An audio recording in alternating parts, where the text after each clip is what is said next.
Bonjour à tous et bienvenue pour une nouvelle vidéo Maharprod. Alors aujourd'hui un angle un peu particulier puisque je suis par ici, parce que je vais devoir faire beaucoup de place pour un petit projet que je suis en train de commencer là, et du coup c'est un petit peu des grosses boîtes. Donc tout de suite pour vous,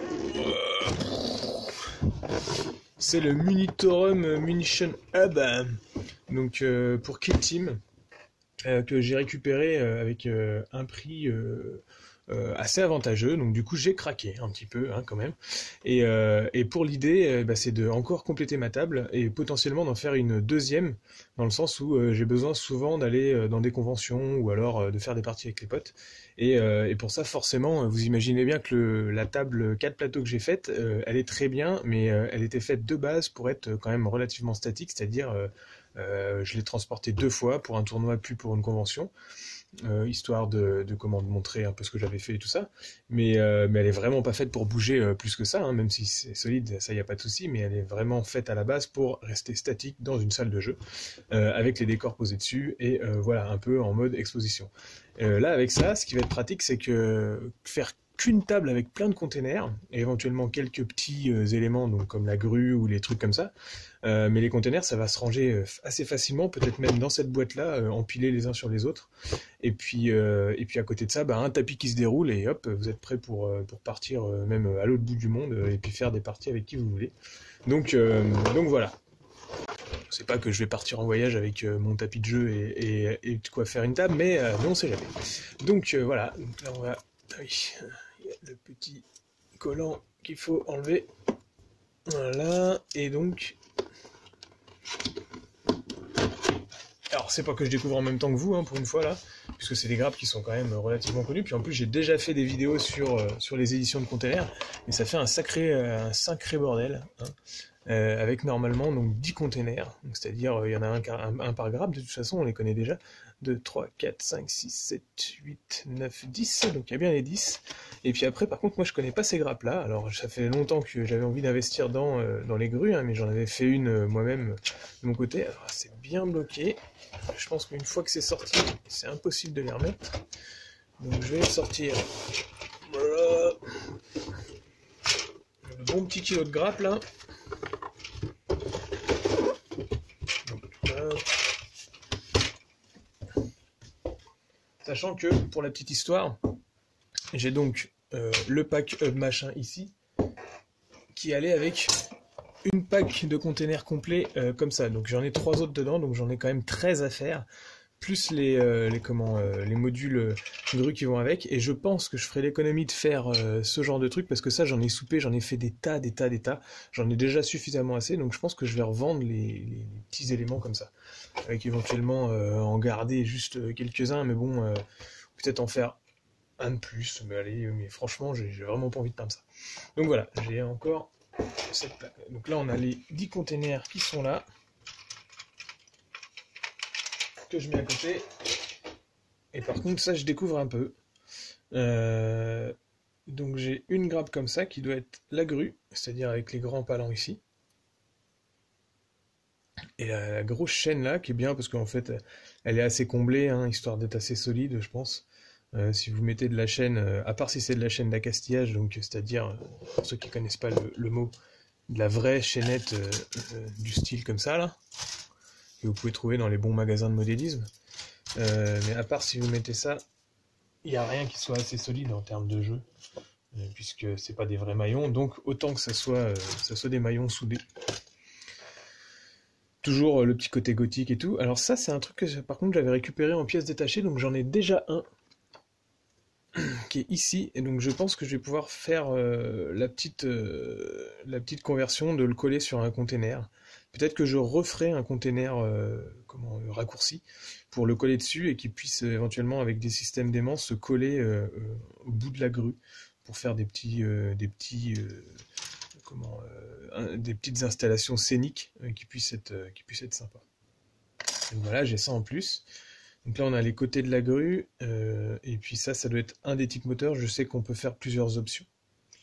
Là, on a, euh, on a deux fois la grappe, donc du coup. Ah oui, il y a deux grues en fait. Ouais, j'avais même pas vu qu'il y avait deux grues en fait. Donc en gros, il y a 10 containers et il y a deux kits de grues. Et donc peut-être deux kits de... Ah ouais, ok. Ok, donc en gros c'est même un tout petit peu plus avantageux encore que ce que je pensais. Je pensais qu'il y avait qu'un seul kit de grue et puis 10 containers. Mais il y a deux kits de grue, donc ça permet de meubler quand même, hein. Et puis de faire différentes options. Donc peut-être que je peux monter la grue avec cette pince-là, et puis faire en monter en fait un kit normal et l'autre complètement converti, ça peut être marrant. Et puis oui, c'est ce que je voulais faire, c'est aussi, vous avez tout ce palan-là, qui fait exactement la taille d'un container. C'est un espèce de soutien, enfin comme un chariot roulant en fait, et qui est censé être en fait la base de la grue à la base, sauf si vous voulez la coller sur ce truc-là et du coup la rendre un peu statique et tourne. Mais je crois qu'à la base c'est fait pour ça ou un truc comme ça. Et ce qui fait qu'en fait vous pouvez soit vous servir de ça pour faire ben, un chariot pour mettre le container dessus, ou alors faire un chariot pour la grue. Et je crois qu'on le voit sur la boîte. Donc c'est exactement ici. Donc en gros, là, le petit tracteur sert à tirer le chariot sur le truc, mais je crois qu'on peut mettre la grue sur le chariot également. Ou encore utiliser ce chariot-là au-dessus pour faire comme si c'était un palan qui sert à être pris par la grue. Donc ouais, je pense que ça peut être sympa de monter un kit normal et un autre en converti, avec les différentes options, sachant que j'avais également récupéré un petit truc comme ça et un petit truc comme ça, donc ça j'en ai déjà un, je sais plus ce que j'en ai fait, enfin il est dans tous mes éléments de décor, dans ma grosse boîte à décor, hein. Et voilà. Et ça par contre je pense que ça c'est typiquement le rabio qu'il faut avoir, parce que ça, ce petit ordinateur là, il est carrément classe. Alors ça j'en mettrai qu'un, mais celui-là, le deuxième, je pense que je vais le garder pour moi pour faire autre chose, peut-être un objectif ou tout, enfin, sachant que j'ai déjà pas mal d'objectifs. Enfin voilà, donc voilà pour le teaser un peu de la nouvelle table, sachant que je vous montrerai ce que j'ai fait en conversion là-dessus. Et au niveau des containers, on va pouvoir voir également comment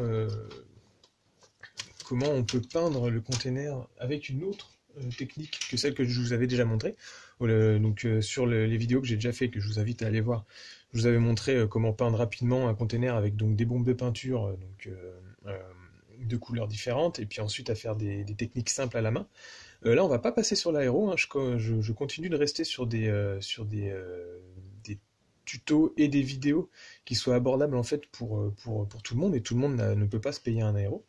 Donc je préfère rester sur des techniques simples. On verra dans quelques années si je continue à faire des vidéos, si je passe ou non sur des tutos à l'aérographe, mais pour l'instant non. Et donc ce qu'on va voir sur ces containers-là, c'est une deuxième technique pour peindre les trucs rapidement, donc avec beaucoup de jus, beaucoup de weathering en poudre et tout ça, que je vous avais pas montré sur l'autre vidéo. Et encore une troisième technique où on va apprendre à peindre avec du sel. Donc pour ceux qui ne savent pas, on peut peindre avec du sel. Voilà, ça vous fera un petit truc en plus à apprendre. Également, je pense que je vais garder un container pour en faire la conversion, c'est-à-dire l'ouvrir sur un côté et faire le petit truc genre le petit bar des bas-fonds pour Necromunda ou autre chose. Et je pense que je vais également en garder un second pour faire des changements au niveau des portes et des faces là, que je pourrais peut-être éditer en 3D avec mon imprimante si j'arrive à faire le modèle, pour faire des faces alternatives, des containers peut-être un peu plus luxueux, comme ceux que vous pouvez voir dans le jeu en ligne, Freeblade. Pour ceux qui connaissent pas, c'est une petite application portable qui permet de jouer son propre Knight Game Workshop autour de batailles en ligne. Et voilà ce que ça peut donner. Je vous mets l'image dans la vidéo ici.